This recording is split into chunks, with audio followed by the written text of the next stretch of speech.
Hello and welcome to Bern, Switzerland for round 2 of season 7 of the EERC Formula E Championship. My name is Edward Hunter. Alongside in the commentary box is Lorenzo Terovic and our safety car driver Nick Homewood and our broadcast director Peter Schunemann. So here we are in this, I was going to say iconic circuit in the middle of Switzerland, one of the busiest cities in the middle of Switzerland. Bern, of course, along with the capital Zurich, but it's in the middle of Lugano, if I'm correctly. Bern, or is Bern and Lugano two separate cities? My Swiss geography is a little bit rusty. It's two separate cities. It's two separate cities, as Peter Schumann correctly points out. Yes, so there was always, we see Machete completely losing the rear end and dropping off the front wing, while qualifying has just begun, and he taps around the 21 of, I believe that's Luke Mitchell. So a warm welcome back to EERC Formula E for Hunter Birch driver Luke Mitchell there by Ruben Machete. And I have a feeling Ruben, of course, fresh off of winning in GPVWC Superlights on just literally yesterday in Saudi Arabia, coming to a much tighter street circuit and having a much harder time of things. But of course, Group 1 out at the moment, all very, very conscious that the rain may well be on its way, Lorenzo, then, as we look at Toby Prosser negotiating that last chicane there, and it could well be a killer. It could, because this track was not made for this gen of cars. These are the Gen 3 cars, and this track was on the calendar during the Gen 2 era. So it's not really suited to these cars. They're a bit more wider than the Gen 2 cars, so this track has some very, very tight parts. I don't think it's that they're wider. I think they're about the same dimensions. I think it's just that they're more powerful. They've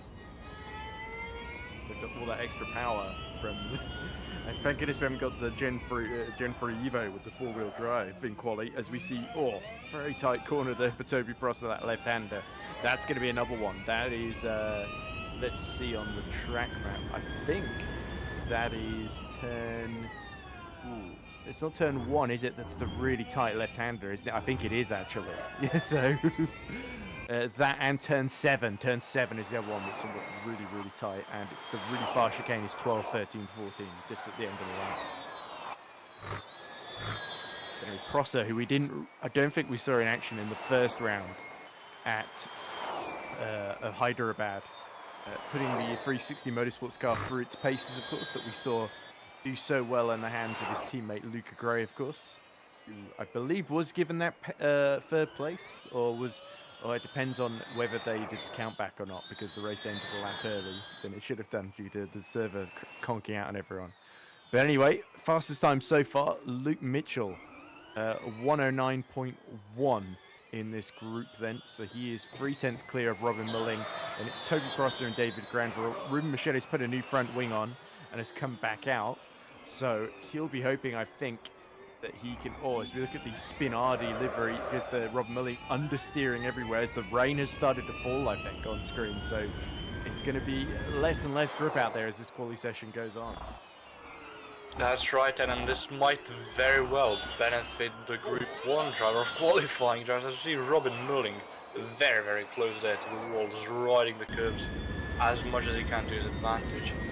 And is he going to be able to improve? He goes through the chicane a bit more slowly than we have seen some other people, I think. And he does go purple, but that's only good enough for second place still. 2/10 off of Luke Mitchell. Yeah, and there is Luke Mitchell just breezing past in the background with the current fastest time. And him and James Duber have been working together for all afternoon on this setup, I say, which makes it sound like they've done a lot more work than they have for a bit longer, because Luke Mitchell. A lot of these drivers are competing in GPV Superlights, interestingly enough. Mitchell, Mulling, and Machete in this collie group specifically. So it is, interesting to see them plying their trade in EERC FE. As we see, actually, I think the rain has stopped, so the track is still 5% in terms of overall dampness, but that should decrease then, unless the rain, of course, comes back. As we see, Luke Mitchell has actually gone nearly 2/10 quicker in the first sector, but is slightly down as he locks up through that middle chicane, through that must be turns 9 and 10 there, as he now comes out of turn 11 and towards the far chicane at the end of that. There's the starting grid that he's just gone past. And this is really going to be where he has to spot his breaking point. Full commitment there from Luke Mitchell. And is this going to be even faster? Yes, it is. But Ruben Machete has beaten them all. There we go with a really, really strong lap himself. So that is a 108.4. It's a very good lap time from Ruben Machete, and I think it's a shame that we haven't been able to see him. But we might be able to catch David Granville, who so far has only been able to do a 112, I think that is. So he's 4 seconds off, and seeing as I'm team owner of LA4 Racing, I was able to be a bit more in contact with David and with James, and unfortunately, due to commitments for walk, as we see David Granville there hitting the wall, they haven't been able to put in as much practice for this track, so it's a bit unknown for them. Very, very aggressive steering there to prepare for the next turn, but unfortunately nothing to do with it. That LEF looks like it was handling like a shopping trolley effectively through the chicanes. He was having to really take the wide, sort of almost kind of oh,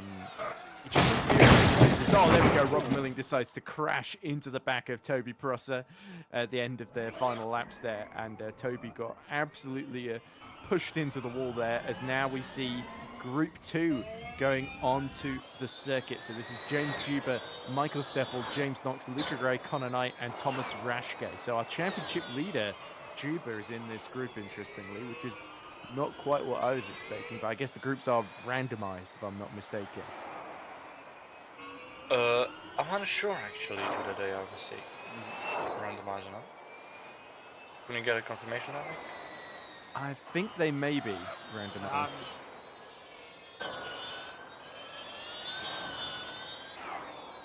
Okay, so confirmation there from Peter Schumann that it is roughly in championship standing order, but I guess because Joshua Hamilton isn't here today, Jubers has sort of end up in the middle in Group 2. But yeah, it would sort of make sense you have the people at the top of the championship in Group 1, but I guess because track conditions in theory should be better later on in the session, you are going to have people joining put at the start in Group 1 for their first race, and then the people who sort of had signed up or very, very recently or have got other stuff on and then had to, I guess there's very specific rules that put you in the final group, which in theory should be the one that gets the best track conditions, which of course was a big debate in real life Formula E for quite some time, if memory serves. But yeah, it looks like Juba has started his first flying lap then, and he's putting the car through its paces, but he's starting to catch up to the purple car. I believe is that either Connor Knight or Thomas Raschke right ahead of him. I think that'll be Connor Knight. I remember the docking fast livery of Thomas Raschke being black, yellow and red, I think. But that's not what concerns us currently, as we see James Juba already a 10th up and purple in Sector 1. So River Machete now sitting in the pit lane, also just under a 10th faster in Sector 2 is James Juba. So I think unless something massive happens here, yeah. So not only does he have the task of setting the fastest lap of the session, he also has the task of avoiding Connor Knight here. But he's managed. He went fastest, even though Connor Knight was badly holding him up through the chicane there. So there we go, valuable there. But Michael Steffel has gone yet faster then. So we are trying to see, because the rain has gone away, this track is just going to get quicker and quicker. Michael Steffel with an especially strong final sector compared to Juba, unsurprisingly there, where he gained pretty much all those 2 attempts. But yes, this is certainly mixing up the order. Be interested to see if James Knox can actually do a decent lap. As we see Thomas Raschke, that is the ducking fast car. It is red, yellow, and black, as you say. So there's Connor Knight. So this is the sort of the 52 has a sort of independent livery. Connor wants to go full on the sort of pinkly purple. Maybe he's an Alpine fan or a BWT fan, who knows? As we see Luca Gray with the Smile Power logo on the inside or the outside front wing end plate there on the 360 Motorsports cars. Of course, Luca Gray, who was so brilliant in Hyderabad, and I don't just say that because he did the touring car season for Hunterberg Simulation as well, but yeah, he had a brilliant drive recovering from a penalty for cutting the track to get onto the podium? Can he get into Super Pole in that top 5 again here, which of course is the objective of this session? No, the rear left wheel has very much parted company there. And Luca Gray leaving before they can put the new wings on. Could that be a glitch? Or yeah, Definitely it there, is a 'cause they're backing down. Luca Gray just not wasting any time. It's like Lego, just stick it on and send them back out immediately. So A bit of gaffer tape on it. Yeah, I wasn't sure whether Luca's lap was going to be enough. I think that would have put him maybe about a second off the pace. It might have got him into the top 5 as we cut back to Juba. Sorry, I don't think he'll have time for another lap. There's only 40 seconds left until the end of Group 2. This will have to be a quick one for Gray then, but a crucial mistake under pressure. That could cost him, but Juba, he's already taken the fastest lap away from Michael Steffel, and he's going quicker yet again. Just the chicane left to go. This is where he came upon Connor Knight before. All clean and smooth sailing this time around. Across the line he comes. What's the lap time going to be? 107.3. He's nearly 7/10 clear of anybody else there. That's a really impressive lap. So James Juba, as we saw in Hyderabad, very hooked up. And Michael Steffel, who has started on the front row before a couple of times, most memorably Mexico a couple of years ago in season 6, where he took James Juba out of the first corner, which was very tight. Admittedly, it's a very tricky corner to go side by side with somebody. Connor Knight goes 6th fastest. He's half a second away from Robin Mulling there. I think Connor Knight is on his final lap now. No, he's not going to get another run in, so Connor Knight will just miss out then on a chance to get into Super Pole, as we see the rest of Group 3 are starting to line up at the exit of the pit lane. James Knox has gone fastest in the middle sector, though. This is good news for you, Lorenzo. It is, and I think if he nails this chicane, which he has, I think we might be on for a very, very good lap here. 107.4, not quite enough for pole, but quite good enough for Super Pole so far. Only a 10th off of James Juba in first place. Yep, so right when he needed it, James Knox delivering the goods then, the man who, of course, was also very impressive last time out. There is Luca Gray. Did he make it across the line? It looks like he did, actually, for his final run. So let's see, just the chicane to go. He is a couple of tenths off the pace, but can he get himself solidly as he bounces off the walls? He's playing pinball here. He does squeeze into Super Pole. Top 5 there, but there's still another group to go. Luca Gray was just 0.026 behind Ruben Machete there. So that was an impressive lap under immense pressure there after messing up his first attempt. It's a very, very good lap by Luca Gray. And unfortunately for him, we have some very, very good drivers remaining here.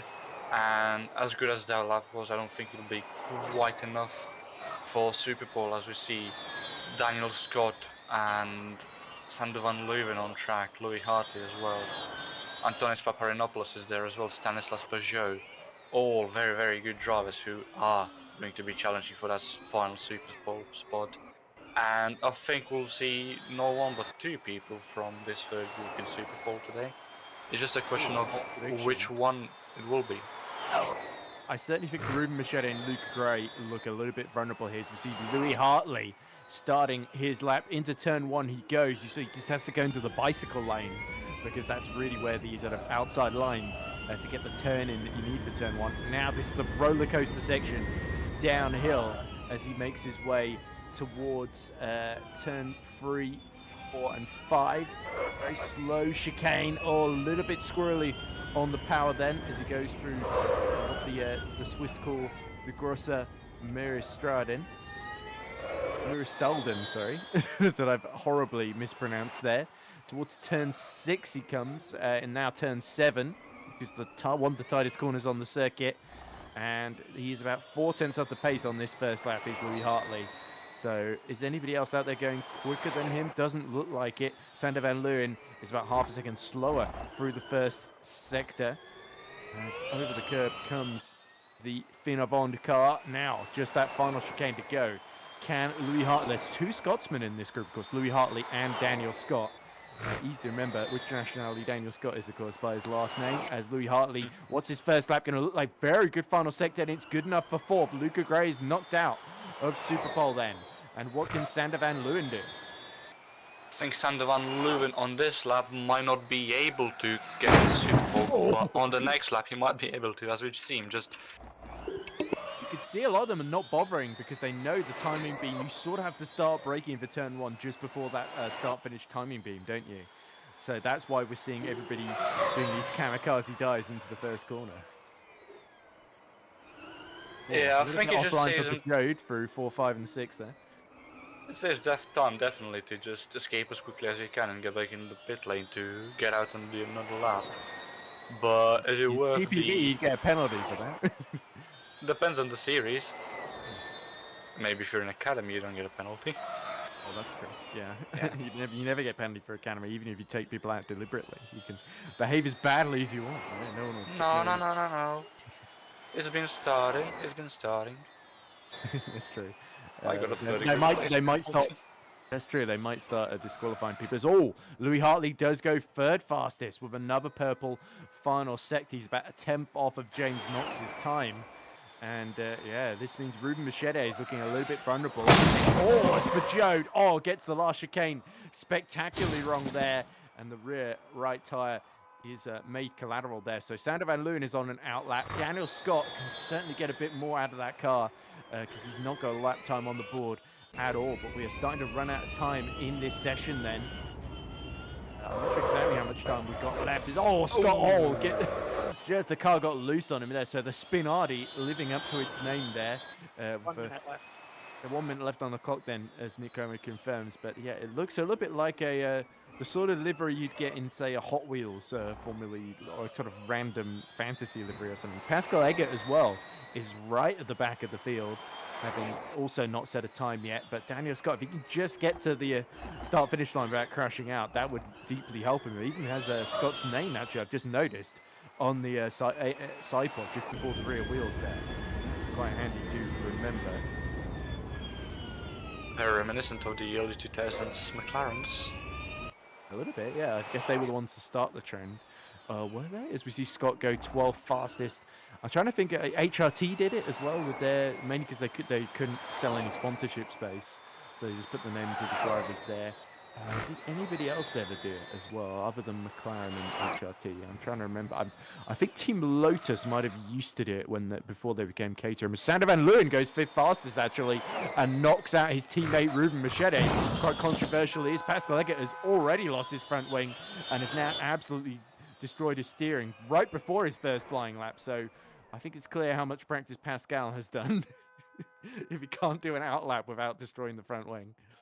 And he's got less than a minute left, so about 30 seconds up on the clock. I think Pascal Eggert has consigned himself to a back-of-the-grid start, so that confirms the group stages are over. So Superpole will consist of James Duber, James Knox, Louis Hartley, Michael Steffel, and Sander Van Leeuwen then. So we have got 2 Englishmen named James, a Scotsman named Louis, Michael Steffel, who is German, and Sander Van Leeuwen, who is Dutch, if I'm not mistaken. So there we go. I thought Michael Steffel was Czech. Is he Czech? Oh, he is, isn't he? Because he's got the Czech flag on his halo. I'd forgotten about that.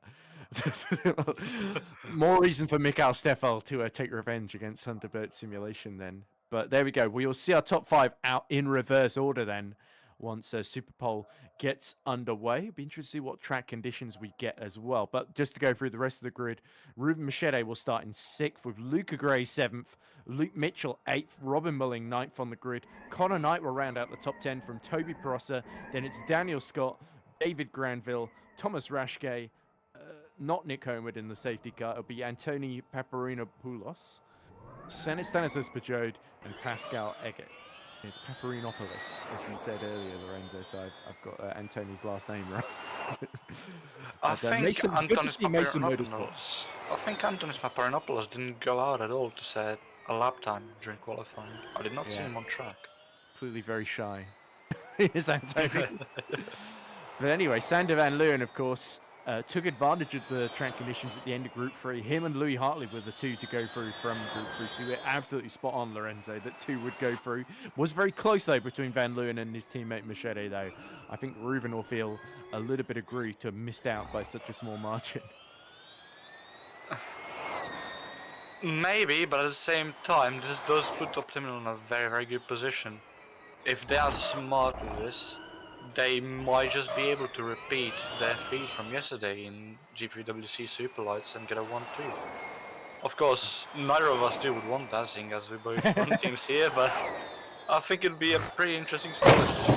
Getting two 1-2s in 2 days, as we see Sander van Leuven getting very, very close with the wall there, very personal, even and closer once with the wall. again, and I That's it. think that's it.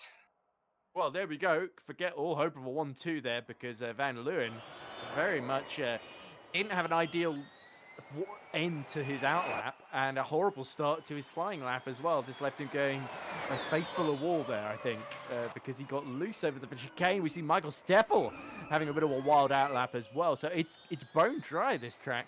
But they are spinning the wheels wildly. You've seen a lot of drivers getting that sort of turn 3 and 4 badly wrong there, where they're sort of getting very badly offline for 5 as a result, because they're just carrying so much speed as they go downhill from turn 2, aren't they? They are, and I think where Hyderabad had laps taken away from people in Superpole, I think we had 2 or 3 people not set a lap in Superpole at Hyderabad because of race limits, track limits.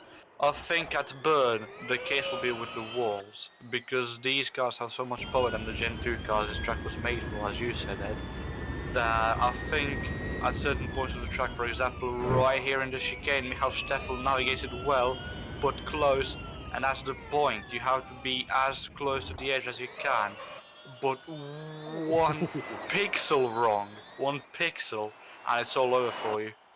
Yeah, Louis Hartley's out on track behind Michael Steffel as well, doing his out laps. So Superpole, it is thick and fast then, but the Czech driver smooth and tidy then so far, despite getting very close to the wall on exit of turn 1 and 2 there. Oh, there we go, the car bottoming out because, as you say, the Gen 3 not really designed for it. 23.5, that's very decent first sector actually. That Steffel laying the marker down is the Czech driver in the red and black Into the Points Racing Mean Machine, they called it. He's the sole Into the Points representative here due to Joshua Hamilton's absence. Interesting to see, because this is almost certainly going to be the time that the all remaining 3 drivers in the group will have to beat then. Just the final chicane to go, and this is where the pressure builds. You've got lots of time to think about it, and that almost makes it worse, especially with all that extra power here. Do not want to lose control at this moment, and Steffel actually takes it very neat, tidily, and sensibly. 108.0 there, so that is about 6/10 off of what Juba was able to do in the group stages as well. Now Louis Hartley is going to start his lap. Let's see what he can do, Lorenzo. I think we've seen Louis Hartley. He was 2/10 off of the pole lap time in the first round of qualifying. He was very close to the wall there. And I think that might affect him, but very, very slightly. I think Louis Hartley here can sit on the pole, but whether he'll finish on pole is a whole different other thing in itself. And it very good car control, but that's his lap ruined. He went 3/10 faster than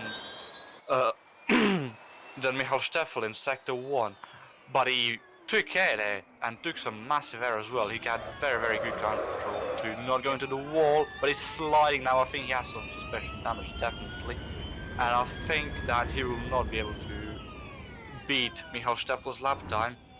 5/10 faster in sector 2, but he's very, very slidey.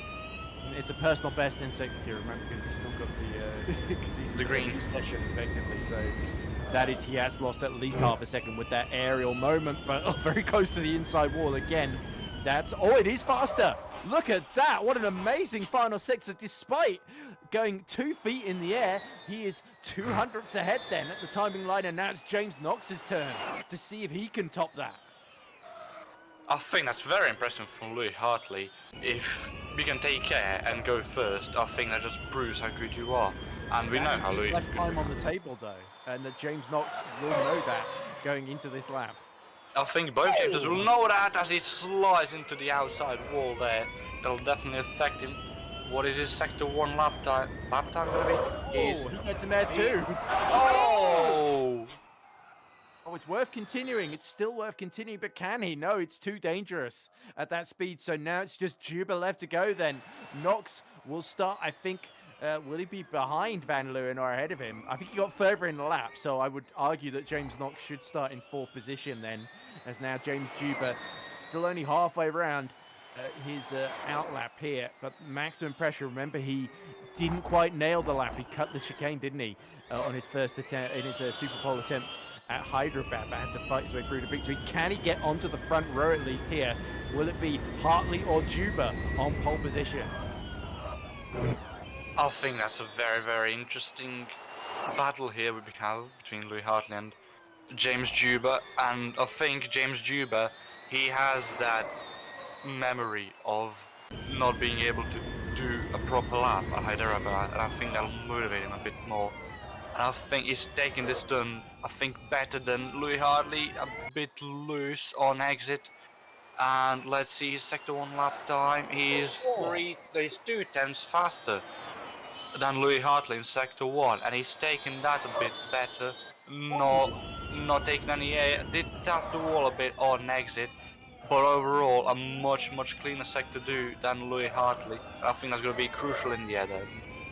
Yeah, and remember, when we did this race last year, pretty much every driver that took part had some sort of damage there. You saw Juba was able to just about avoid getting some air as he locks the front brakes into the 9 and 10 chicane as he swings through 11, and now towards the start-finish line he comes, but he's still got that final chicane. It could all come undone here. He lines up, just narrowly there. Is it going to be fast enough for pole position? Yes, it is, a 107.1. That's an incredible lap from Juba, fastest of the session of anybody, and that confirms he will start on pole position for Thunderbird Simulation. That is an absolutely cracking lap by James Juba, I think that is. I think that's very reminiscent of Max Verstappen's what could have been a lap time at Jeddah a couple of years ago. But the difference between Max Verstappen and James Juba is James Juba went through with it. And I think this will majorly benefit him. He did tap the wall ever so slightly, much like Verstappen, but he got away with it, I think. Wow, 8/10 then, more than 8/10 actually. But yeah, that confirms then our grid order will be James Juba on pole position with Louis Hartley alongside him. Season 2 EERC British Touring Car Champion taking on Season 2, or is it Season 3 Formula E Champion then on the front row. Michael Steffel will start third, just 200ths behind, as we're looking at the warm-up results, which is why there's not showing anything. James Knox will start 4th, I believe, and I think the timing screw confirms that with Sander Van Leeuwen 5th. Ruben Machete will start 6th. Luca Gray 7th for 360 Motorsport. Robin Milling 9th. Connor Knight 10th. Toby Prosser 11th. Daniel Scott 12th. David Granville 13th. Thomas Rashke 14th. And Tony Paparinopoulos in 15th. Stanislas Pajot in 16th.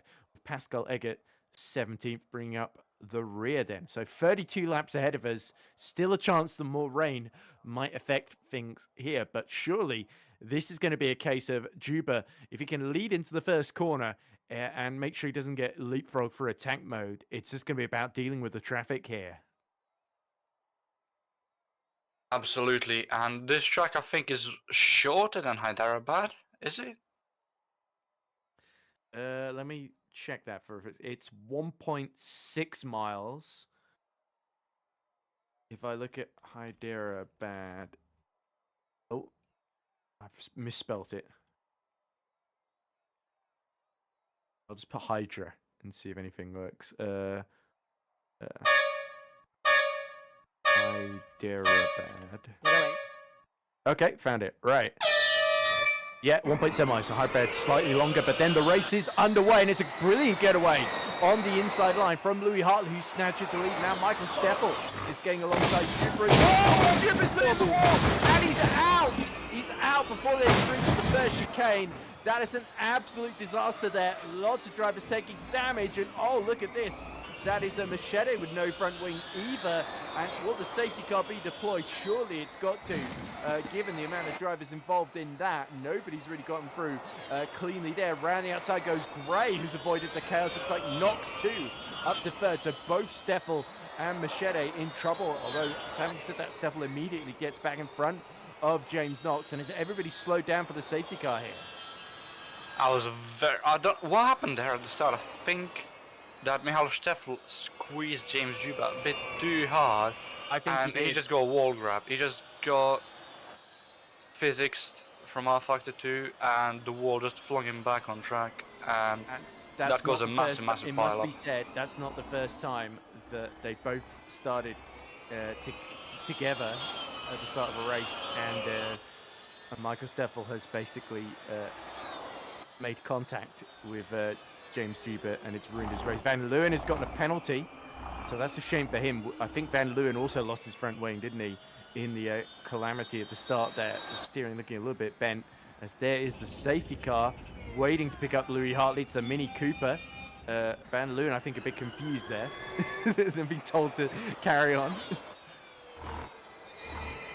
But this has really thrown the race into the lap of Louis Hartley. You could tell Juba just didn't quite nail that start, and that opened the door for him.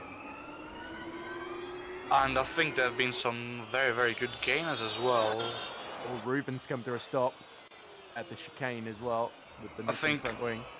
River Machete is gonna pit. He has to. He has no It front looked wing. like he came to a stop, like he couldn't quite get it turned into the pit entry. It is a bit of a tricky one here, because I think you have to go for a 90-degree hairpin. Yeah, this will be interesting. The exit, but I think that's after he's put the new front wing on. So there you can see Paparinopoulos did not take part in any point in this race. That's the first time we're seeing the Mason Motorsport livery. It's as Ruben Machete changes his front wing. But yeah, he's showing us a DNF here. Machete and Van Leeuwen will almost certainly have to be serviced. Hartley now is going to lead from Steffel, Gray, Knox. Connor Knight got up to 5th in all of that, with Luke Mitchell still running in the second, Hunter Birchin 6th. Robin Mulling is 7th, Toby Prosser 8th, David Granville 9th, and Daniel Scott rounds out the top. And so Pascal Eggert, by keeping his nose clean, he's gone from the very back 17th to 11th. He's gained 6 positions. David Granville as well moves up from, I think, P14 or P15 up into P9 as well. So we have 2 very big movers already at the start of the race. Unfortunately, due to the detriment of Chaos, 2 yeah. other drivers. Yeah. Maxime Villiers says that was a crazy start, and ZG Statbot says funny R start. A couple of people saying I'm dead. That was funny as hell. Well, I didn't find it very funny because my driver got taken out. As Van Leeuwen gets another penalty. I don't know what was that for cutting the chicane? Or might be speeding in the pit lane. Quite possible. Because he did pit. And this puts, we were talking about Optiminal during qualifying possibly being able to set themselves up for a repeat of a 1-2 like they did in Superlights yesterday in GPWC. I think it's going to be a very, very tough battle for them now. Indeed. I wonder how much practice we see. 30 laps to go then. Unlike real Formula E, will not get laps added back in due to the safety car interruption, as there is Nick Conewood. We will get laps added back in. I'm not sure how that works.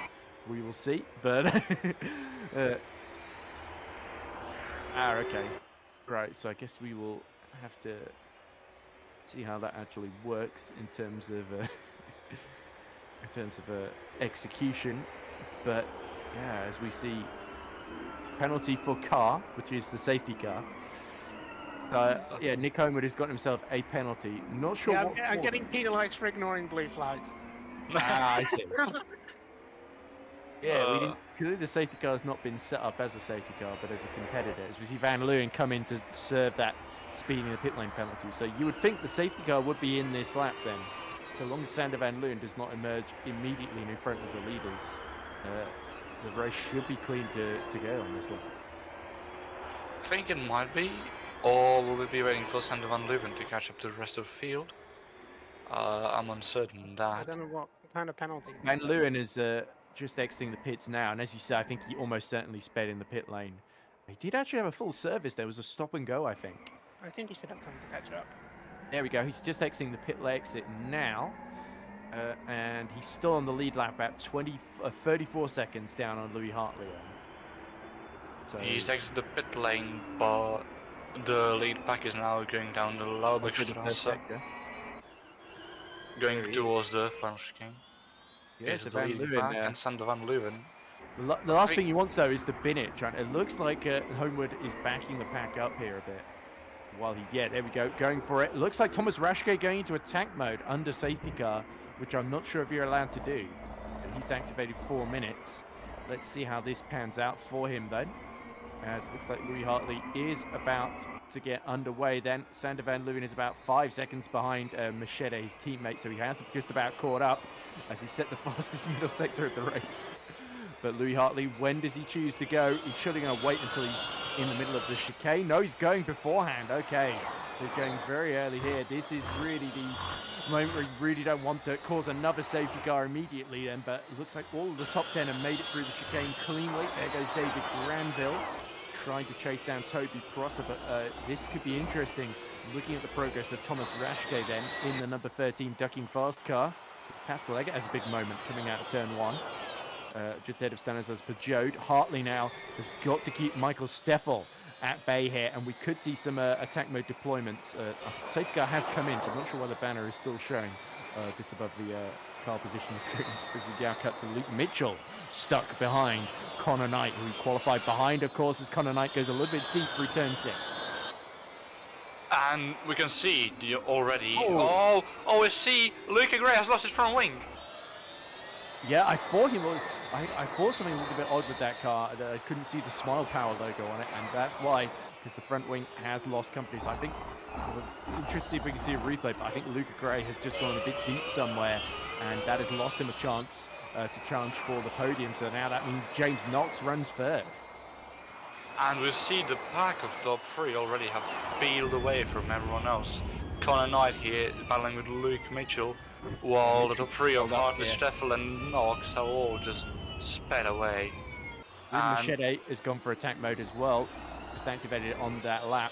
So he's right behind Thomas Raschke, but he's got 4 minutes to go. As there we go, he's actually made the move while both are in attack mode. And speaking of making a move, here comes Luke Mitchell side by side as they go downhill. Look at Toby Prosser challenging Robin Mulling at the same time as well. Mitchell go around the outside to complete the move on Connor Knight. Yes, he can. The XRL Esport driver, ducking fast driver, has to give way, but he's going to try and go back up the inside as Mitchell struggles to hold his advantage there, but he's gotten through into 5th position. So now Mitchell has got to see if he can catch Luca Gray then, who's going to try and continue without that front wing, which is a bold call. We know Formula E cars don't generate quite as much downforce. In fact, Luca Gray going into attack mode with no front wing. That's an interesting call. And Connor Knight doing the same, actually, but with a front wing, thankfully, in this case. Very, very ambitious from Luca Gray to continue with no front wing. Maybe he's got no choice at this point. Could be. You never know, because we've seen already, we had one safety car, we might get another, because this track is very, very tight. And with how tight the pack is currently, I don't see the option of another safety car being involved. We see David Grant will lose it back there, and was he able to save it? Oh, just about. He's still got the was. front wing, so he might have tapped the wall there, but that could have gone a lot worse for Granville. And now free to chase after Prosser.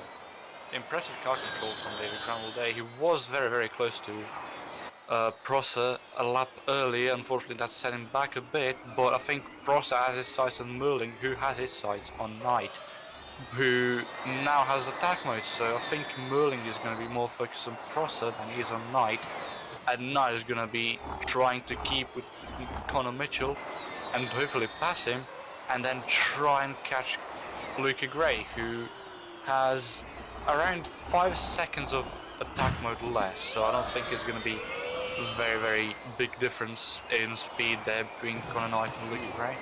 This will excite you. James Knox fastest first sector of the race. Michael Steffel, though, has just set the fastest lap, and Knox immediately beating that by 2/10 then. So our top 3 really starting to converge. Luca Gray's about 1.5 seconds behind, and is lapping about 2/10 slower than Luke Mitchell behind. So that's the difference, even with attack mode, to having the front wing makes around Bern, as we now continue to watch Robin Mulling in the middle there behind Connor Knight, but holding off Toby Prosser there in that 360. As you see Louis Hartley under pressure from the 3 drivers behind, and with Luke Mitchell continuing to catch Luca Gray, it could well become a 5-way fight for victory here. And Ruben Machete as well, if we go a bit back, has moved up. He's managed to recover from P14 back up into P9 with attack mode. Meanwhile, his teammate Sander van Leuven, he still has just under 3 minutes of attack mode. However, he's just exited the pit lane, assuming he had another accident on track.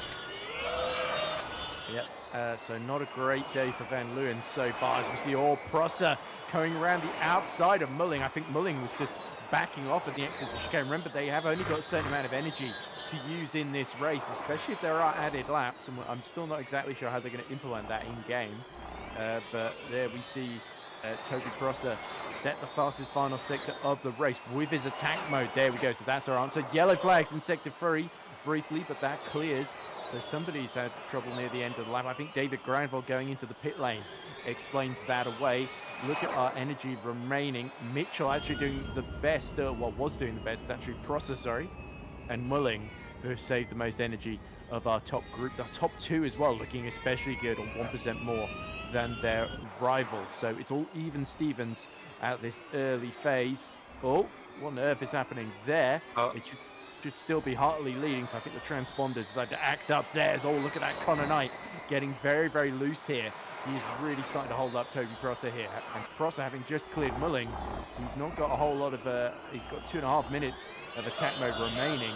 So what can Connor Knight do to defend here? I fear this is going to be a very short defense, as Gray is about to run out of attack mode. Connor Knight is as well. He only has, well, we can literally count down the amount of attack mode he has left, as he's run out by the time I've said that. And now Toby Prosser has just under 2.5 minutes to use up his attack mode, get past Connor Knight, and if he hopes so, get past Luke Mitchell, as we see Ruben Mulling drop the place. That's because, Ruben Machete and Daniel Scott dropping in the back as well. Oh dear, Daniel Scott is Something might out have of the happened. race. Sadly, we've not had a lot of replays so far. Oh, as we see Machete in the wall.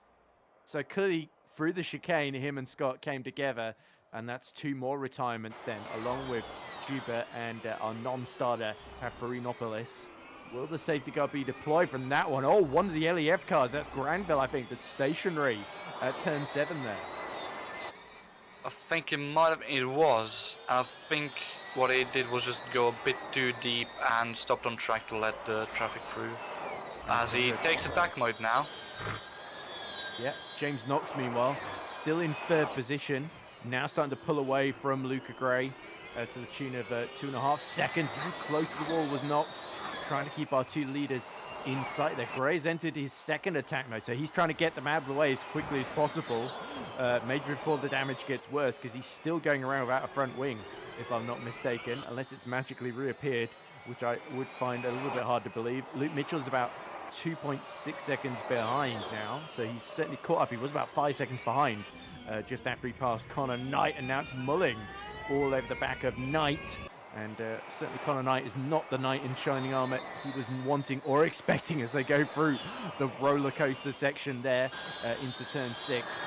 And Robin Mulling, of course, the German driver, looking desperately for any little opening. He was also driving last night in the Superlights race in Grand Prix Virtual, wasn't he? Got was it a top 6 finish in the end? I think he got slipstreamed, but was it Ross McIntyre said in commentary that, oh, it's like the Hunger Games in Jeddah, which I thought was an interesting phrase, as you see Mulling, just tap the wall, as this time he's not going to stay out of the slipstream battle. He's absolutely going to participate, but yet to go for his attack mode, so he's waiting for later in the race. As we see Hartley now, he's pulled a 2nd gap on Michael Steffel there, so now starting to look a little bit more comfortable, although having said that, Steffel's immediately fought back in this 1st sector, where he's very, very strong actually. And we see, going away from that, that Pascal Leggett is going into pit lane right now. Still has 3.5 minutes left of attack mode. He's lost his front wing, so that explains it. Unfortunately, I think Stanislas Bajot was going without a front or rear wing, interestingly. Speaking of people without a front wing, I feel like I our might 2 know. leaders in attack mode, and Knox following them as well. So this is interesting now, because going into attack mode, they've got so much extra power, and you can see Hartley doesn't quite know what to do with it. and it could be similar cases for Steffel and Knox here. So going into attack mode, it's almost a huge risk at this point. Luke Mitchell is doing the same as well. So yeah, it'll be interesting how this filters out. I think Luca Gray's just tried to get them out of the way without binning it, and he's hoping that Mitchell just won't get close enough to pass him by the time he runs out. I think what Lucky Gray might be trying to do, seeing as he has no front wing, as he taps the wall as well. That's a big Trying to hit. give himself suspension damage as well, I assume. I hope not. I don't think he was trying to do that. I think as a consequence of not having a front wing, made it a bit difficult. As James Knox has no one as well. Yeah, so actually Mitchell has kept his nose clean, quite literally, and he's the only one of these three to do so. But for some reason I feel like what Lucky Gray might be trying to do is use up all of the attack mode he has currently before pitting for a new front wing, so try and gain as big of a gap as he can to the people behind him while on attack mode, so when he comes out, because this is a fairly short pit lane, around 15 seconds, 20 They don't have to pit for a new front wing, it's not really in the rules if I'm not mistaken. Well, not necessarily, but it does help certainly, I think. Yeah, certainly Luke Mitchell will hope that he can use it to his advantage, but it's so easy to lose the front wing himself and get suckered, because you can tell without the extra downforce at the front, they're going to just have to lift a little bit more through this final chicane, especially. But from you can tell Luke Mitchell playing it safe, whereas Knox and Gray feel they've got very little to lose. Hartley and Steffel, meanwhile, starting to pull away from this group completely now that Luca Gray has run out of attack mode. So this gets very interesting, because Knox is going to be first up, but will these two lose time fighting each other? And Luke Mitchell will be hoping to pick up the pieces here. And I think that extra bit of downforce that Knox and Gray are losing without their front wing might cause something here, unfortunately for both. But we see how close they are. Squeezing! Knox, very, very weird defending there from Luke Gray. Very, very late squeeze as James Knox does get past with attack mode now. He still has a minute and a half left. Luke Mitchell. Around the outside comes Mitchell as well. So yeah, Gray was a sitting duck, it must be said. And now, as he taps the back of Luke Mitchell, which seemed a little bit unnecessary there. Maybe he just couldn't get on the brakes in time with the lack of front downforce. 20 laps to go then, or at least according to the timing screen. And will Luke Gray die for the pits now? He's got both attack modes out of the way. He's just going to continue to lose time. Luckily, though, he's not going to use too much energy. What's the gap to Toby Prosser? It's only 8 seconds. Prosser's got Connor Knight right behind him. But Toby Prosser's just going to gain on his teammate quite easily here, you would think. So, yeah, I think Prosser's still got his front wing, doesn't he? He does. Big mistake from Gray. And that's going to damage his car yet further than... Knox, sorry. It's James Knox, not Gray. I forgot who was in third there. So Mitchell, if he can just get through without making contact, he might have a chance of getting on the podium here. But of course, they've both got another attack mode to go, and they've only got about 30, 40 seconds left. As we see confirmation there, Hartley continuing to extend the gap to Michael Steffel. They're both about to run out of attack mode, having all 4 of our leaders gone in at the same time here. Here comes Luke Mitchell. That's very aggressive up the inside, but he doesn't quite get late enough in the brakes into turn 9 and 10 there. So he's going to have to wait another lap, and he might have to rely. This is LEF versus Hunter Birch then, so this will be interesting commentary these next few seconds, won't it? As out the outside comes Luke Mitchell, and James Knox decides to get well onto the brakes early there and off the throttle. I think he wasn't fighting that one. Yeah, very unfortunate, of course, for me, not for you. But I think James Knox did the smart thing there. He knows that he can defend as well as he can with a front wing. And the other thing as well, next car is Gray, who's got no front wing either, and he's about 4 seconds in the rear. So actually backing off means there's not an immediate danger behind James Knox. So actually, as you say, a pretty sensible move strategically. But now one of my cars is on the podium, so I'm a little bit happy about this race is going, to be truth be told. But 9 seconds then to Michael Steffel and Louis Hartley. So Luke Mitchell's not completely out of the fight for victory yet. He's decent on energy at the moment, as we see. Love watching the cars just lift the front wheels there over the almost what's sort of become the jump at Bern, as Mulling closes on the back of Connor Knight, and diving up the inside into turn 7 there. That was actually really well judged from Robin Mulling. He had to wait a long time to make that move, but Connor Knight finally caught with just leaving that little bit of gap on the inside. That was all the invitation Mulling needed. And I think Robin Mulling might be gunning for Toby Prosser now as well, because the question is, does he know that Luca Gray has no front wing? And look, Toby Prosser's not far away either, so if he sticks to Toby Prosser, he might get past Luca Gray as easily as well. And I think it'd be in Connor Knight's wishes as well, as you see Robin Mulling scraping the wall there, pushing to his limits. Thank you. We've had so many retirements already. Robert Mulling got very close to adding himself to that list there. But I suppose you do have to take those risks, don't you, if you're down in 7th position in that Spinardi to try and catch the 360 cars. Toby Prosser has still got his front wing. There is Pascal Eggert, who I believe is now a lap down, or maybe 2 laps down actually on the overall lead. Potentially is really struggling with the rear end there. He is attempting to unlap himself from Luca Gray here. So that could get quite interesting, because that's really not what Luca Gray needs. Will he fight this too hard? I suspect not. Well, I think it'd be smart for him not to fight it, seeing as it's a lap car. It's not a car battling him for position. So look at Steffel as well in this stint. He's closing back in on Louis Hartley. It seemed with attack mode that Hartley was a little bit more confident, but now he was half a second quicker that last lap, actually, was Michael Steffel. So he's really starting to gain confidence in sort of the normal, is it 250 or 300 kilowatt hours they're using at the moment in sort of the normal Gen 3 mode, as we see yellow in the first sector. Oh, I wonder what that's about. I don't see anybody dropping. Stanislas Peugeot, meanwhile, gets stack mode. Think... Who is backwards, sorry? Pascal Eggert backwards? Yep. Oh, okay. Well, that's saved Luca Gray from embarrassment, hasn't it? And it's created more embarrassment for Pascal. He's lost his front wing and is crabbing quite badly around the circuit here in Bern. A very unfortunate race for Pascal. He was affected at the start, wasn't he? And he's just not been able to recover as well as some other drivers were. And I think in qualifying as well, he was a bit shaky in car control, so not a big surprise, but not really nice to see either way. And we go back to the battle between Robin Mulling and Toby Prosser. We see Robin Mulling a bit too eager, just clipping the wall on the inside he there. He didn't just clip it, he absolutely clipped it.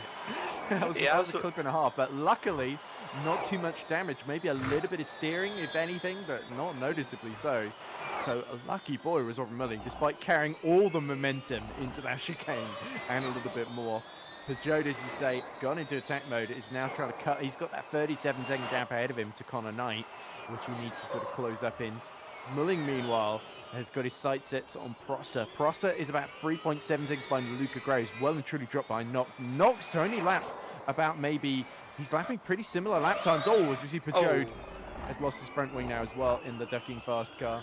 But yeah, I was going to say that for James Knox, he's lapping about faster than Luke Mitchell by 2/10, despite not having a front wing. So that really shows the risks that Knox is taking and his driving skill on display here. So I think maybe that podium fight isn't done and dusted just yet. But yeah, Michael Steffel is absolutely. The problem is now he's got Peugeot in between himself and Louis Hartley, which is absolutely a horrible situation. And Peugeot has surely got to obey the blue flags and get out of the way.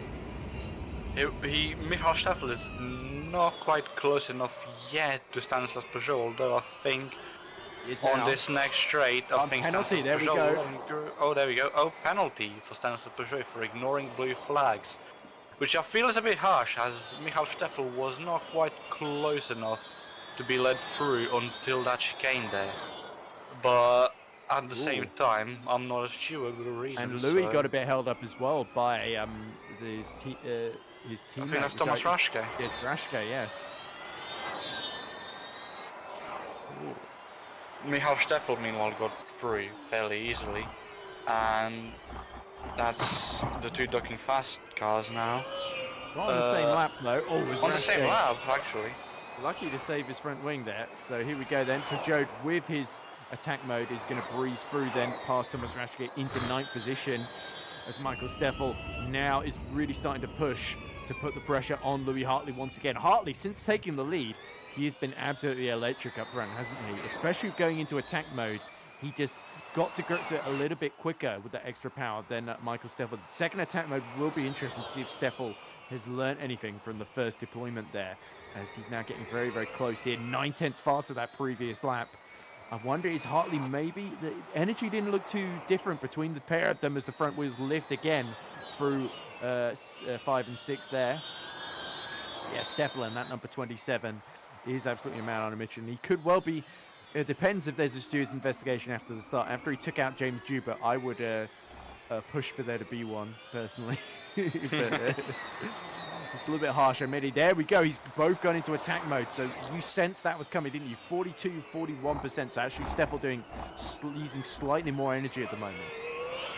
And speaking of using up a bit more energy, in the battle for P3 as well, James Knox was using 2% more energy than Luke Mitchell. So James Knox is really, really pushing hard.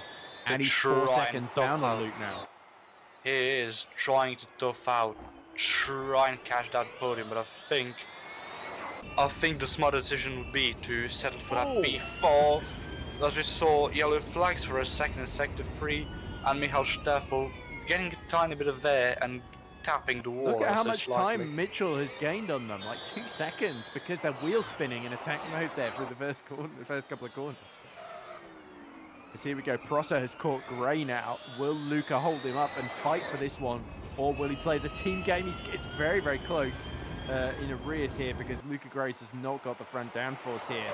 If I were Luca, I would be sensible here. I see blue flags as well being shown, definitely not Luca Gray, but I think there was something going on in the back. That's Mulling catching them. Yeah, Mulling has got past, I think, Pascal Egger in terms of lapping him. So I think the smart decision here would be from Luca Gray, because we didn't see Toby Prosser go into attack mode yet, so he still has 2 attack modes left. Meanwhile, Robin Mulling has only 1. So if Luca Gray and Toby Prosser want the team game, as we see Toby Prosser getting his first attack mode, is Luca Gray would let Toby Prosser past and let him use up his attack modes, both of them, because... Steffel very close to Hartley while this is going on. I think this is going to be a slam dunk then around the outside. With attack mode goes Prosser before they get to the braking zone for that last chicane. There we go. So Toby Prosser is up to 5th. Michael Steffel, meanwhile, continuing to pressurize Louis Hartley within 8/10. The gap fluctuating here and there. And it's sort of interesting because with the attack mode, they're so much faster down the straights, but when they get to the chicane, they're having to get on the power, be so ginger on exits that Mitchell sort of gains time back. I think Louis Hartley definitely has a bit more confidence through those corners. Michael Steffel, meanwhile, is just gunning it. He gains back everything on the straights and loses it all in the slow corners. A bit less so there as we see Luke Mitchell go into attack mode as well. And that's Stanislas Peugeot again going through the pit lane. Yes. Putting on a new front wing, surely. Oh no, he's not bothering. He's going to go out without one and just try. Oh no, that's the penalty. That's the penalty for ignoring blue flags, isn't it? It is. Yes. There we go. And he's going to get a few more now because he's come out. Guess where? Immediately in front of the 2 leaders. A Groundhog Day for Stanislas Peugeot today, unfortunately. As we see Louis Hartley, very close there to the wall and to Stanislas Peugeot. Oh, he does hold up Steffel. Oh. Not quite a lot, but still ever so slightly to impact that battle for P1. And seeing as they're both running out of attack mode, and this is their second attack mode, by the way, they're running out of it very fast, only just half a minute left. Mitchell's gone into attack mode. I think that might have been very impactful. Luke Mitchell, I think, went into attack mode last lap. James Knox has used up both of his attack modes, I think he has. So James Knox, I think, he has 13-second gap, that is, to Luke Mitchell. And Toby Prosser is catching him very, very quickly without attack mode. So I think what I said was true. Luke Gray is going to let Toby Prosser catch up to him. Toby Prosser is not going to be using that attack mode until then. And then he's going to use up both of his attack modes to try and gun past James Knox and Luke Mitchell and aim for that podium for 360. I think the mentality since losing the front wing for both Knox and Gray is damage limitation, right?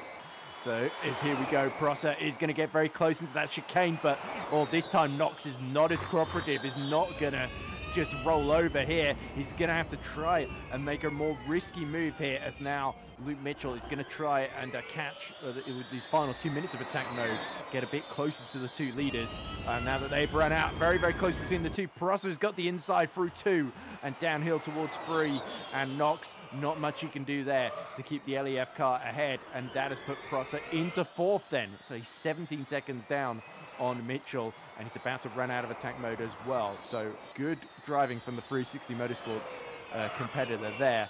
But you've got to feel a bit for Knox, so there's just nothing he could do. There was, and unfortunately I think he knows that as well. I think he'll be kicking himself after the race, knowing I could have done better, I could have not lost the front wing and still be in contention. But I think without a front wing, P5 in the end with damage limitation, as you said, as he goes into the second attack mode. So he didn't use his second attack mode up until now, so we might not see him out of it just yet, especially as the process is going to be running out of his attack mode in about 10 seconds. Although saying that, he's already got a 2-second gap on James Knox.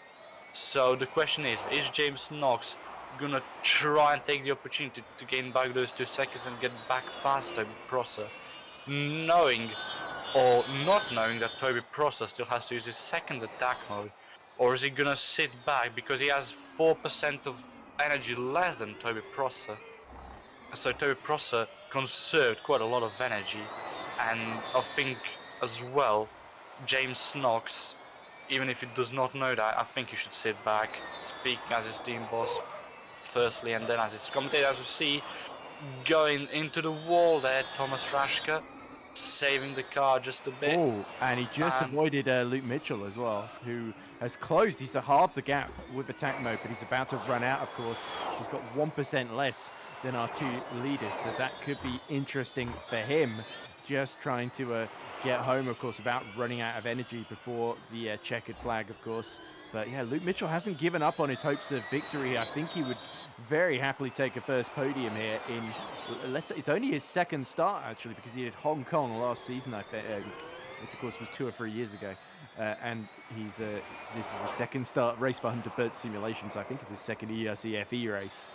But yeah, of course, with Juba retiring in terms of the team's championship, Hunter Birch needed a car up front, so that is encouraging for us. But now Michael Steffel can see basically he's in the same position that Josh Hamilton found himself in. So it's, yeah, it's going to be very topsy-turvy in the championship. Michael Steffel goes for a third attack mode, and there seems to be one. Okay. So that's interesting. I think, wasn't there supposed to be 3 attack modes in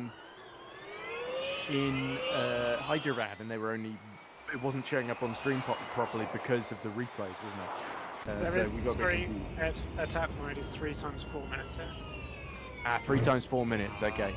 I also the lap count.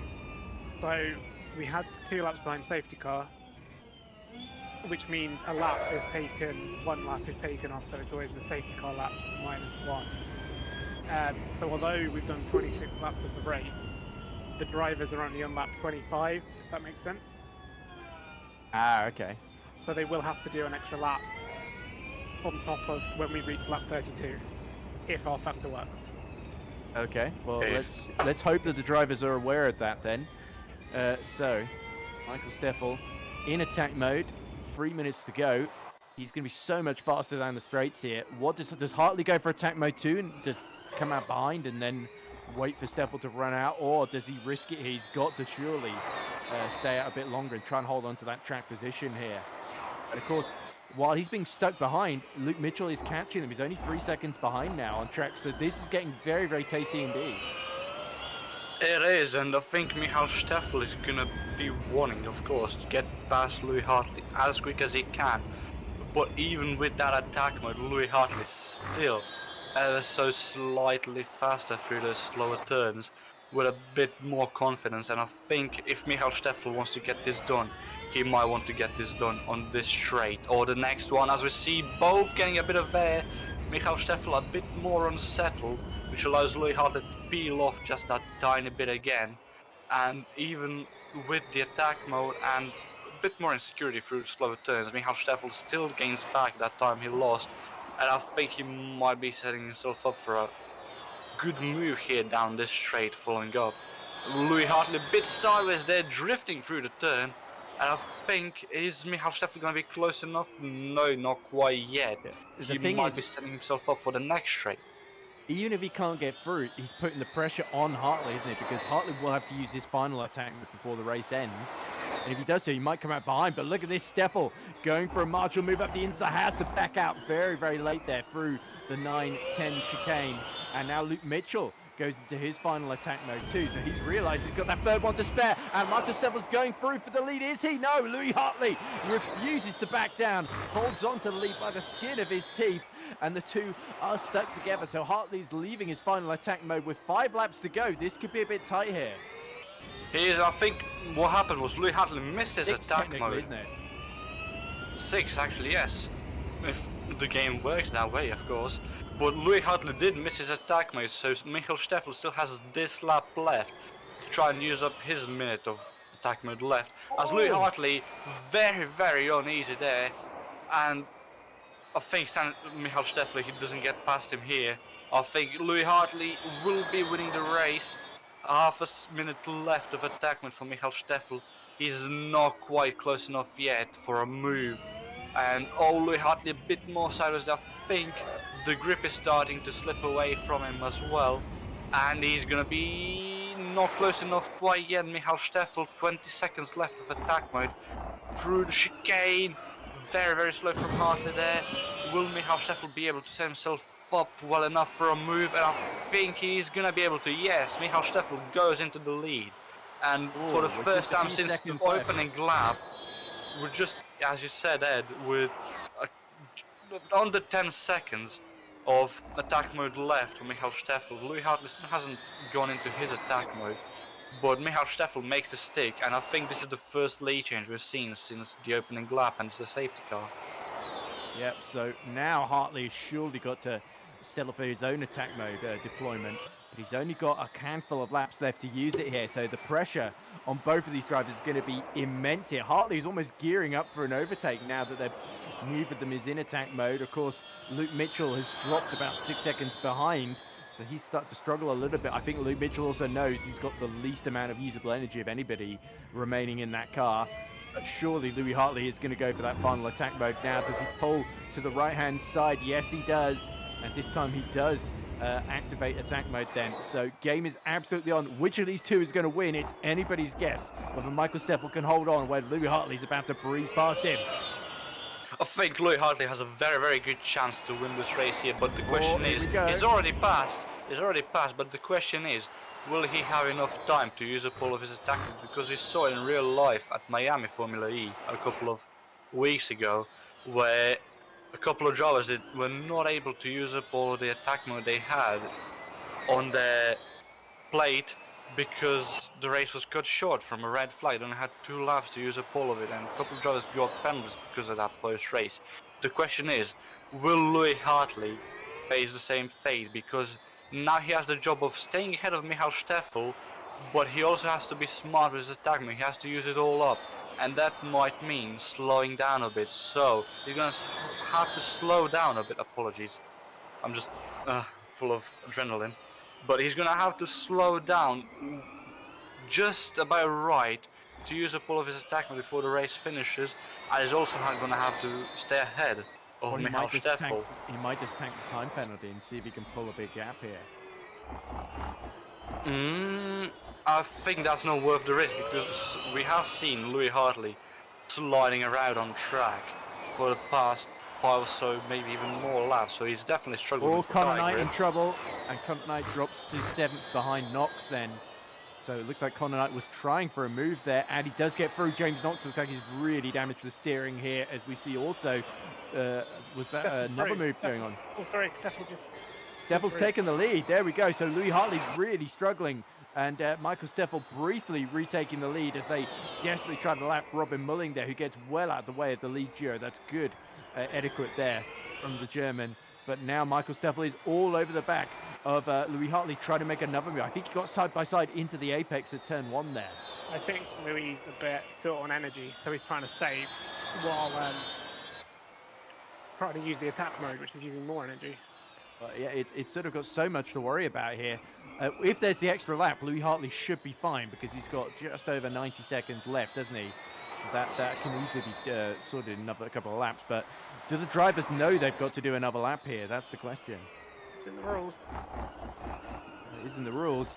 Let's see who's been paying attention then. So they're about to start lap 32. We expect 33 to be completed. Who is going to run out here? Because this could get very, very tight. Because Hartley's had to use the attack mode so late, he's just churning for energy every time he hits the throttle pedal. He is, and I think we already see him drop down to 3%. So he's battling 3 battles currently. Louis Hartley is battling Michael Steffel, he's battling his attack mode, he's battling his energy consumption. As you see, James Knox slow down more than probably desirable to let through Louis Hartley and Michael Steffel. Very good etiquette, but was it smart to let off that much? Oh, Speaking look as at the wheel his lifting team from owner. Steffel. He's taking a lot of risks here. 2% left. I don't think they're going for the extra lap here. I think they think the race is going to be a lap shorter. Hartley gets very, very defensive then as they go towards turn 7. Steffel goes for the outside, but he's not far enough alongside to pull that one off. And Louis Hartley was well aware of that then. So just a couple more corners to go before they start what should be the final lap of the race. 0.4% then. Hartley then, he is surely going to run out here. I think as well, since they have to do another lap, and Michael Steffel is very, very close to No, he's crossed running the out of line energy there. as well. And Oh, Louis Hartley's run out. there we go. Has he? He has run out. And Steffel is going to cross the line at the end of lap 32 in the lead. The checker flag showing, but we've been told there's another lap to do then. So, yeah, looks like Hartley Louis could well Hartley's be out. disqualified from the race then. Luke Mitchell should be coming through in 3rd position to start I his think final lap of the race. But, yeah, everyone's so Michael low on Steffel- energy that it almost doesn't matter here. They might have to declare this one a lap early.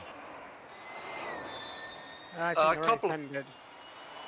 Yeah, the race ended for everybody. I didn't think there'd be a way they could add another lap on R Factor 2. Well, they should have done, but How? yeah. Remove a lap from the total that everyone completed, but the race, yeah, okay. We'll work that out. I don't know how you're supposed to do that ad hoc on the fly, but you know. It's possible, but it doesn't look like it's worked.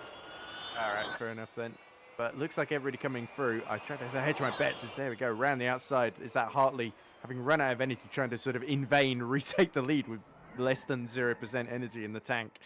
But I think that pretty much confirms that Michael Steffel is going to be the winner of this race then, as Louis Hartley running out on the run to the line in dramatic circumstances there. Luke Mitchell is going to take his first podium in only his 2nd start, with Toby Prosser a very credible 4th. Luca Gray is going to finish 5th ahead of Connor Knight in 6th. James Knox falls to 7th in the end on the final lap, with Robin Mulling 8th, Thomas Raschke 9th, Stanislas Peugeot 10th, and Pascal Egger rounding out the finishes then. And then we've got a series of unfortunate retirements, all from accident damage, it must be said. But that was a brutal one, wasn't it, Lorenzo? And I think you've got to say Steffel really had to fight to get to the top there. That was a very, very good race, and I think Michael Steffel definitely deserved that win. With all due well, respect. Considering the crash at the beginning, he did well to redeem himself after that. I'll He say did. that. He did well in his battle with Louis Hartley, not so much in his battle with James Juba at the start of the race. But it will be definitely interesting to see what the stewards say post-race. On that, I think there'll definitely be a penalty for Michael Steffel. The question is how big it'll be. And I think as well what we didn't take account of after the race is, as we see, Louis Hartley and Luke Mitchell having a bit of fun out there. That's Hartley and Oh, that's Hartley and Pascal Egger, my apologies.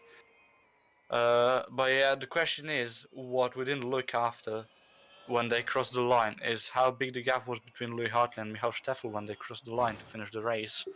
Depending on the severity of the penalty for Michael Steffel, he might still be winning.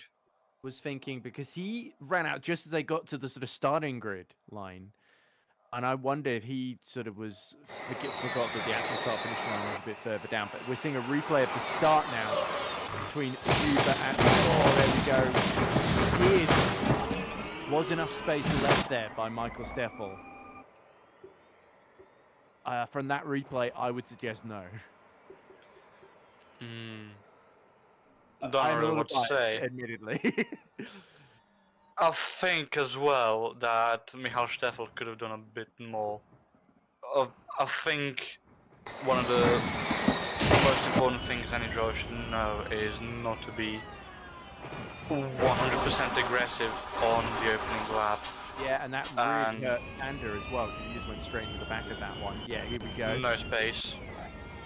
I think what Michael will say is, oh, James should have backed out though. James did say after the DNF that he tried to back out, but just wasn't able to do so in time.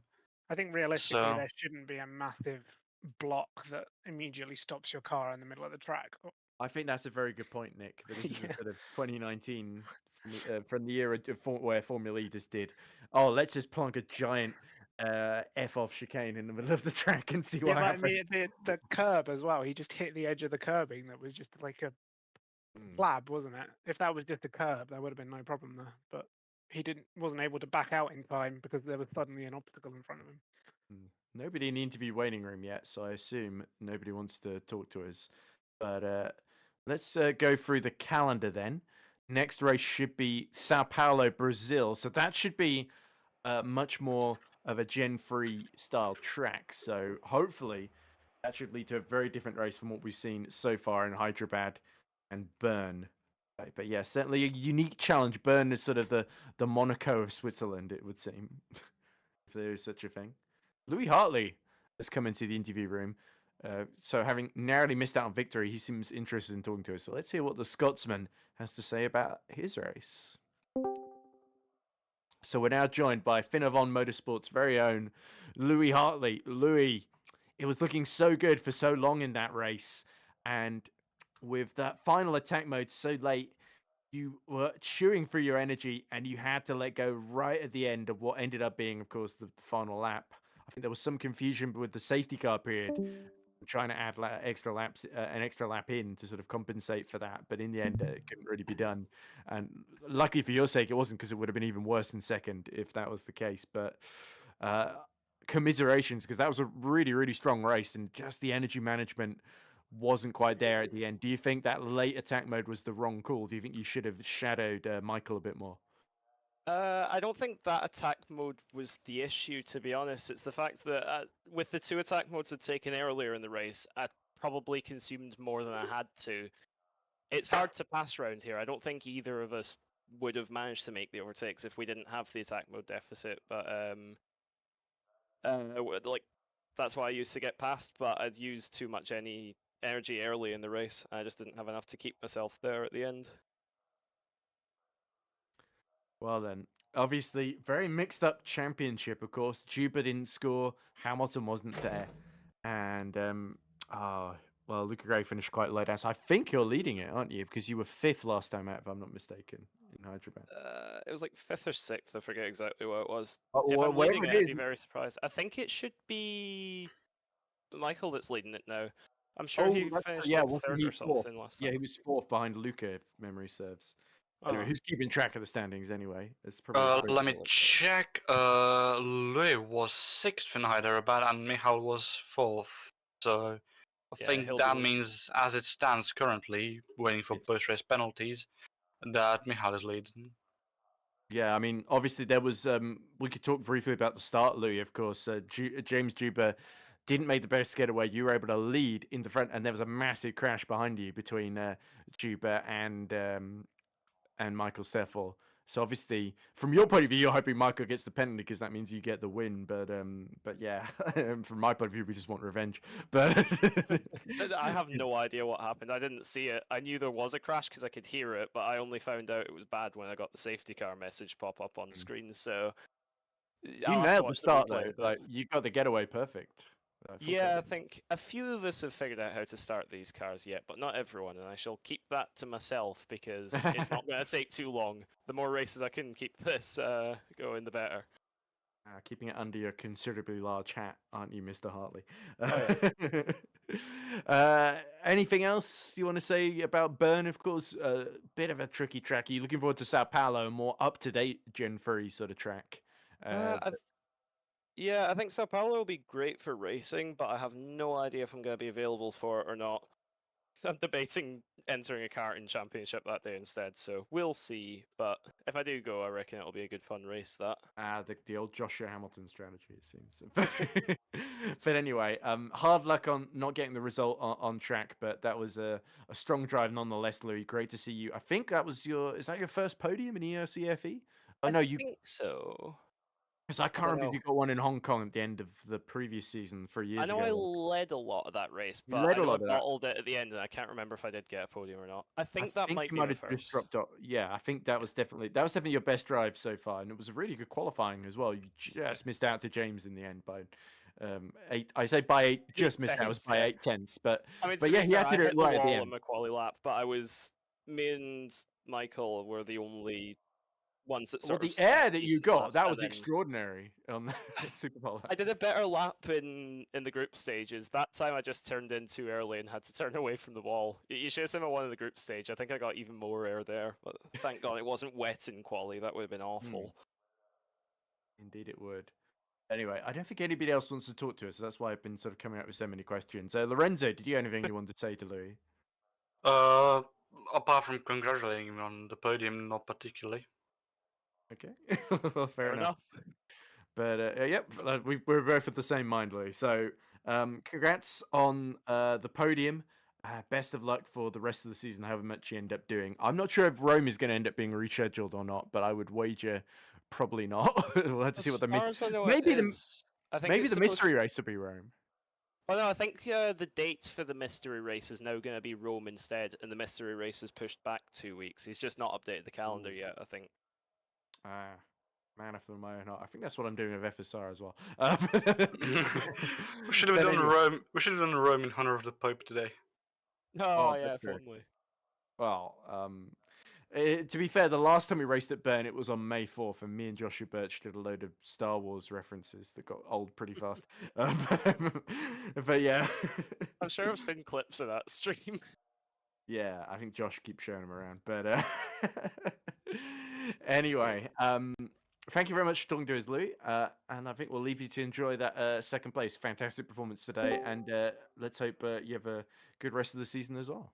Thank you. So who's joining? Was that Nick just coming back in? It was. Okay, all right. I don't think anybody else wants to talk to us. Be interesting to hear from maybe Connor Knight, because he had an interesting race, didn't he? With Luca Gray.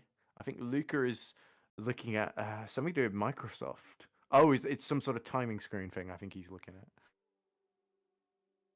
Could probably a bit unprofessional to dip over there and just have a look and then come back and leave Lorenzo all on his lonesome. So, and it would be a bit rude to just drag them when clearly they're in the general room and don't want to be interviewed. Luca does want to be interviewed. Okay, let's hear what 360 Motorsport's very own Luca Gray has to say about his race. So, Luca, welcome to the interview route. Well, so it started off really well, didn't it? You stayed out of trouble on the first lap.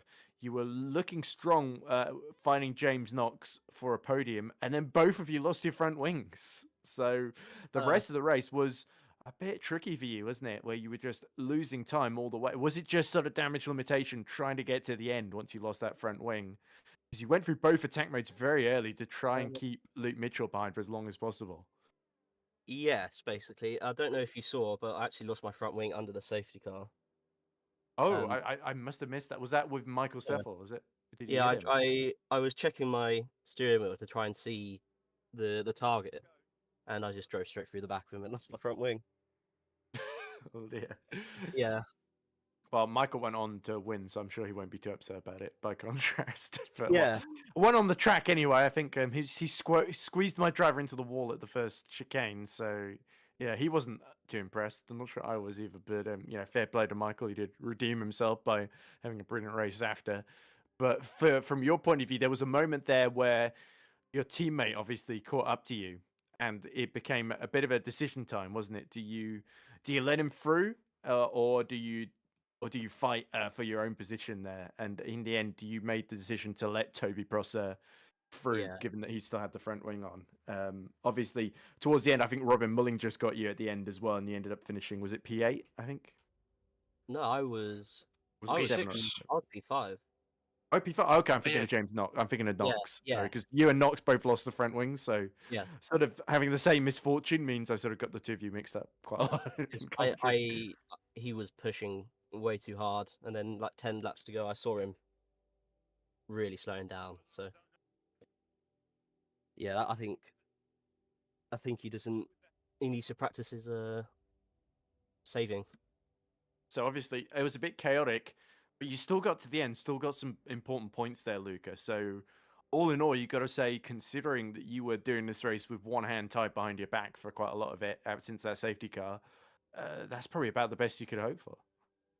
Yeah, I said P5 to Louis, not Louis. Well, Louis was in the chat with us, but Louis and Toby, I said I'd be happy with a top 5. Then I found out only 11 cars were running, so I was like, I should get a top 5 here because I seem to be all right at saving battery. So yeah, You certainly are, my friend. And in terms of next race, obviously 7th of May, Sao Paulo at the Sampodrome, I believe, is going to be the venue. Are you excited about that? Should be much more of a Gen 3 kind of track, whereas the last two, well, Hyderabad was certainly a Gen 3 track, but this is definitely a Gen 2 track because it was so narrow, possibly even Gen Yeah. 1, if we're being completely honest. And especially with the jump, everyone was getting so much air through qualifying there. Are you excited to go to a track where your energy saving skills might come in a bit more handy? I hope so because I've never watched a race there and I've never driven it. So Plenty to learn then. It's a oh, bit like the IndyCar layout with a few more chicanes. That's all. oh, okay, yeah. If it's a Gen 3 track, then it should be much better to drive than Well, it's Bern either was. that or they're using the F1 layout into Lagos, which I don't think is feasible for the FE cars. Really, we could maybe do like 4 laps before running out of energy, but Yeah. on the full lap anyway.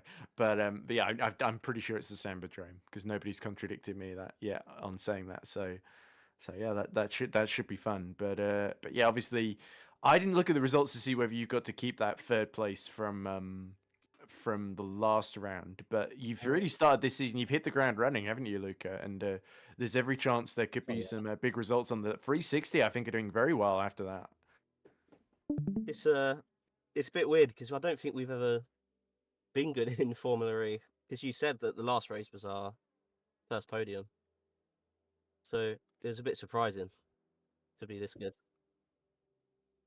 Yeah, certainly a surprise to be sure, but a very welcome one.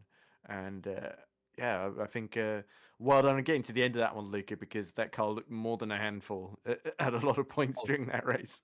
Definitely, yeah. I was hoping for the rain as well, just for a little bit more chaos.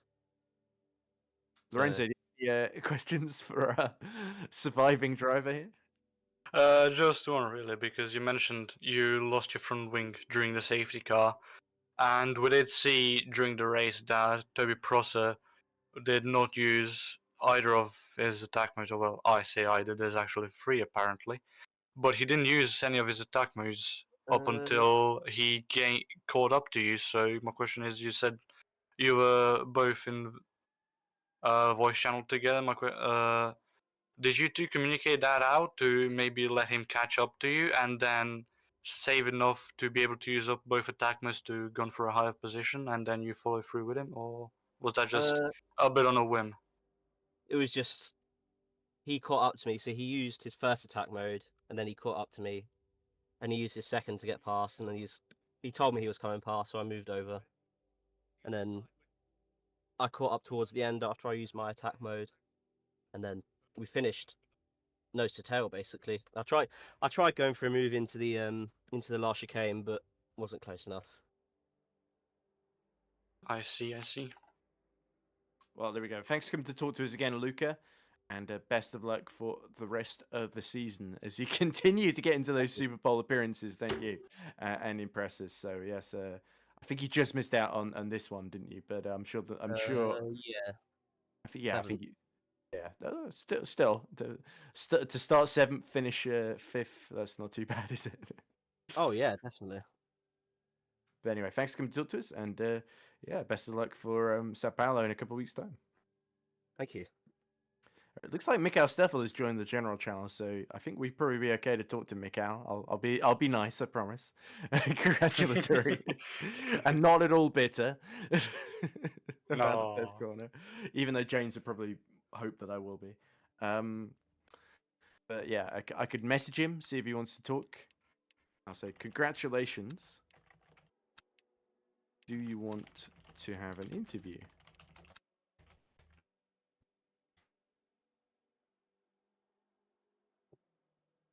Right, and let's see if he says anything. My guess is no. I could see if I'll ask my guys if they want to do an interview as well. I'll see if James Knox would like an interview. Yeah, it's hard to type and talk at the same time. Is the only It problem. is. I don't know how to keep the stream interesting while I wait for them to reply. Mikhail will say no, almost certainly. No, I want to stew in the misery of my victory. Apparently, is it miserable to win? I don't know. Probably not. Actually, I do know what it's like to win because we won the last race. What am I talking about? Anyway, so I suppose that's the first time we saw the safety car in action. So we could do an impromptu interview with Nick while we're waiting about how he served those penalties. How did he serve those penalties for blue flags, Nick? Because you won your class by being the only driver in your class. Thank you. But yeah, so it did feel like today was a revival of EERC Endurance, except in a much shorter format, and you were in a mini. And I didn't know where the track went. Yeah. Well, I mean, more than enough reason to take it easy. That hasn't stopped you before. To be You fair. didn't notice I didn't know where the pit entry was, so I just had to stop on the entry of turn 1 and quickly escape. To be fair, I think that happened to Pajot as well, because he just stopped at the chicane. That was 'Cause the only lap I'd done of the track. Hmm. What do you think of it? Yeah, I'm glad we don't use it anymore. This is the last time we ever have it on the calendar, it would seem. Okay. It's a shame we couldn't do Rome, but we did this instead. But as a sort of early season race. But yeah, I'm not getting any reply so far from Mikhail Steffel. So I'm Me assuming neither from James Knox. I could just check. I just check with my guys because You did mention the calendar ads, so I did, because you mentioned that Bern is not really popular. So I was wondering Well, whether how the race was not really popular in real life with the local residents too. To be fair, so they literally Yeah. went on their bikes and they tore all the advertising down literally on the morning of the race and had to be put back up. I'm pretty sure. So wasn't that the That's case fair. with the first London EPRI as well? Through what was the No, there park was a name group again? of Battersea Park. Yeah, Battersea, yeah. There were a group of protesters who were upset that the park had to be shut down for basically an entire month during like the setup and then the takedown afterwards. And yeah, they weren't really consulted about it as well. They were just basically, well, they were told they were sent letters, but nobody got any letter from the council. So it was just sort of happening. So it was done in a way that didn't exactly ingratiate itself to the locals there. And so in the end, they ended up taking the race to a judicial review, which ended up not happening because Alejandro Gag, CEO Formula E, did a deal behind the back of the council with the residents to basically say, look, we'll do the season 2 finale here and then we won't come back to Battersea. And that wasn't announced until it was too late for the council to sort of do anything about it, that this had happened. So it was a sort of compromise in the end. But it sort of, the residents kind of got what they wanted. The park got put back because they had to put some tarmac in for some of the chicanes. And a lot of the residents were really upset about that because their park was being changed, without their sort of consent or foreknowledge. And that ended up being put back to normal. So they were quite happy about that. And yeah, and then I think a lot of the members of the council got voted out at the next local election because nobody really liked them because they didn't listen to them at all and basically treat them like crap. But anyway, Makes right. complete sense. I will say though, with that case of Battersea Park, that the London Luke Mitchell EPRI just says, I'm heading off shortly, so that's fair enough. But well done to Luke on his first podium. I wanted to say that with the case of Battersea Park, that I mean, obviously the people around Battersea Park were angry, but like they already had uh used before street circuit in Crystal Palace that could have been renovated a bit for Formula E. Well, they did, and that was what's. There was actually a lady called was a Green Party. She was trying to be candidate for London Mayor. I think was her name Sian Welby. I think was her name. Oh no, that was the presenter. It was Sian something or other. Berry. Sean Berry, that was it. I might have been her that said, "Oh, why don't I just go to Crystal Palace?" And I brought up this point to her that, well, they stopped going to Crystal Palace in the early 70s because the cars are reaching speeds of over 100 miles per hour. And with Formula E, with the instant torque, they were reaching those sorts of speeds. So parts of that park as well, in Crystal Palace, parts of the racetrack have sort of been overgrown to sort of plant light. So they still do a couple of meetings, but they're sort of like hill climbs where they use sections of the track. So it can't really be fully like reconstructed. And I think Crystal Palace Park is sort of it's sort of you would sort of run into some of the same issues with Battersea in that I'm not sure all the locals would go for it, and there's all the stuff around the race. Like another thing that with Battersea was like Formula E said, well, we did a test in like 5 a.m. where we ran the car around the ring road and nobody complained. And it's like, well, it's not just that; it's the DJ pumping his tunes or whatever, the DJ that they have on site. There's the helicopters flying overhead for like cameras and all the rest of it. So I feel like it's a bit disingenuous as well. The noise argument that Formula E made was a little bit sort of anyway. We're getting deep into the weeds here, but Battersea's not even on the calendar. But I think Excel overall is the better venue, both in terms of the track is better than Battersea, because Battersea was an awful track, let's be face it, where you basically couldn't overtake without barging people out of the way.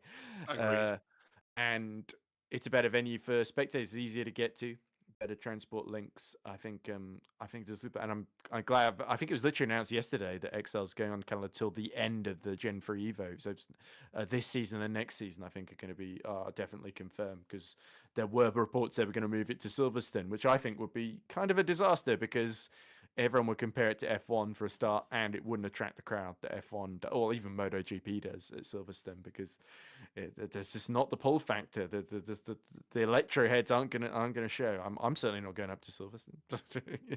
But anyway, Going to Birmingham Super Pre. Yeah, and that's a whole other story, right? Before we get into this is the sort of thing that if you ever want to talk about this, you should go on the Formula E Zone. They have a show that they do, a call-in show. So anybody who wants to go on that, Jack Giordamana, who used to drive for me in this championship, he hosts that with Jack Pickering. So if you ever want to go on there, Jack and Pico will field your questions. I'm usually there in the waiting room because I'm not allowed to be on the show anymore because I'm too controversial, apparently. No, I'm just kidding. To be fair, I don't really mind. I like other people getting their say anyway. But yeah. Right. I think nobody else wants to be interviewed. But I finally got a reply from Mikhail Steffel. He says, thanks, but I don't really want to do an interview. I said, fair enough. I'm not gonna lie, I was a little upset with the And that's, start, I think, where we ended. but you drove a great race after, and well done. There we go. Right, that's about as neutral as I can be. Okay. I literally did just type that, read it out, and then send it. Right. Okay. Not just you ruined James's race.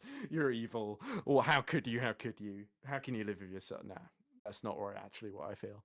So yeah, Michael, I think I'm going to let an independent body decide his fate. But for now, he is the winner. Well done to Michael Steffel. Well done to Lee Hartley. And well done to Luke Mitchell as well. That's the top 3 finishes.